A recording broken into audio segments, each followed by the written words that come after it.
بسم اللہ الرحمن الرحیم۔ انسان کتنا عجیب انسان ہے جو گاڑی تک پہنچنے سے پہلے ریموٹ سے دروازہ کھول لیتا ہے، سردیوں کے آنے سے پہلے پہلے سارے گرم کپڑوں کا انتظام کر لیتا ہے، رات کو گھر آنے سے پہلے صبح کے ناشتے کا سارا انتظام کر لیتا ہے، بچے کی پیدائش سے پہلے اس کے لیے کپڑوں کا انتظام کر لیتا ہے، افطار کے لیے عصر کے وقت سے ہی افطاری کا سارا سامان جو ہے وہ جمع کرنا شروع کر دیتا ہے، بارش میں نکلنے سے پہلے پہلے وہ چھتری کا انتظام کر لیتا ہے، لمبے سفر پر روانہ ہونے سے پہلے گاڑی کی ہوا بھی چیک کرے گا، اس کا پانی اور پیٹرول وغیرہ بھی چیک کر لیتا ہے، اندھیرے میں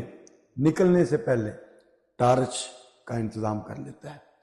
مگر قبر میں اترنے سے پہلے قبر کی تیاری نہیں کرتا اور وہاں یہ کہتا ہے کہ جی دیکھا جائے گا، حالانکہ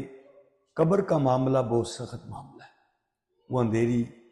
قبر ہے جو کہتی ہے کہ میں کیڑوں کا گھر ہوں، میں تنہائی کا گھر ہوں،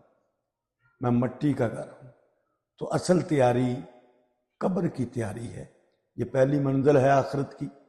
اگر یہاں کامیاب ہو گیا تو ساری منزلیں آسان ہو جائیں گی۔